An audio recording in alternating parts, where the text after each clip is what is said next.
All right, we're gonna talk about now our close grip bench press relative to those dumbbell accessory exercises. We do our external rotation, we have our POW raise, and then we also have that trap 3 raise. I'm mimicking kind of balancing the head and raising that up. We do those 3 movements to look at your scapular or your shoulder blade stability in pulling relative to that pushing strength to keep one just good push-pull balance between the two. The ideal ratio of those is that if I have a 200-pound bench press, then I'm gonna take 10% of that, or 20 pounds, and ideally 8 is our number for all 3 of those movements. That we'd like to see about 8 reps in all 3 movements to be determined to have appropriate balance one way or the other. So this time when I was looking at the numbers, first of all, it was pretty fantastic. We had 79 individuals that reported results on all 4 of those areas. So thank you for posting your numbers and participating in all this. It's very helpful. And I was curious from a programming standpoint, are there trends in certain movements versus the others? So one thing that stood out to me is there's quite a few of you that have a lot of dominance, or were reporting very high reps with your accessory movement. So we had folks that were posting 20, 30. I think I even saw like someone was doing 50 reps of 10% of their bench press. So I decided to call 13 or more reps as a pulling dominant. And I was looking for any trends out of the 3 to see if it's just gonna kind of give me some idea of what to just give you more exposure to. So of that, we had 18% that had dominance in the POW raise, 38% had some dominance in external rotation, and then 39% had some dominance in the trap 3 raise.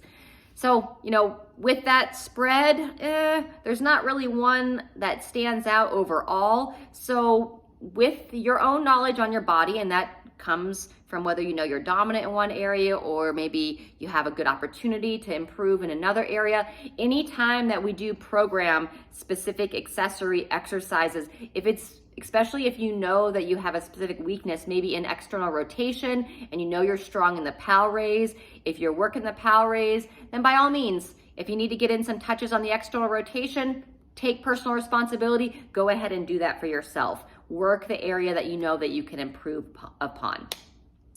Also, another thing that I looked at is I was seeing a good amount of difference with one arm having a higher number than the other arm. So looking at like variance between the single arm strength. And ideally, we want to have fairly similar strength from one arm to the other. So that's something to really pay attention to.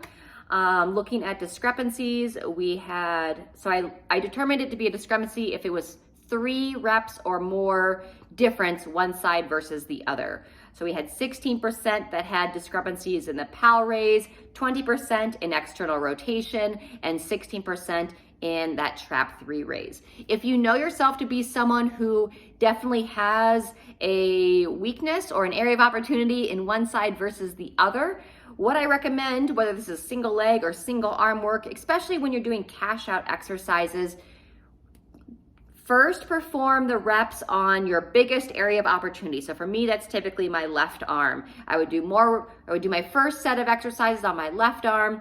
Then I would come to my right arm, do my reps there. We don't want to stop doing reps on our stronger side, but then we're going to come back and do the less dominant side a second time. So get 2 sets of reps on your biggest area of opportunity, get 1 set on your stronger side per set. So then you just have more exposure that will ideally over time kind of close the gap down between the 2 sides.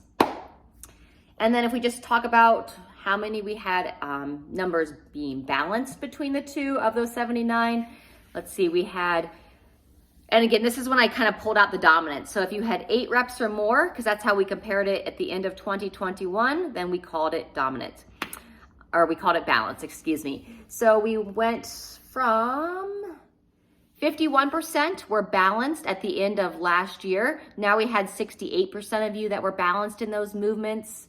POW raise deficits in 22% versus 24% last year. External rotation deficits in 20%, down from 29% at the end of last year. And then trap 3 went from 29% down to 6%. So we've had more exposure with that movement for sure this year. And again, just take personal responsibility for where you know you need to improve so that you can help prevent those injuries long term. Keep your body healthy so you can keep coming back and training consistently and having fun. All right, last thing we're going to touch on is those side planks coming up next.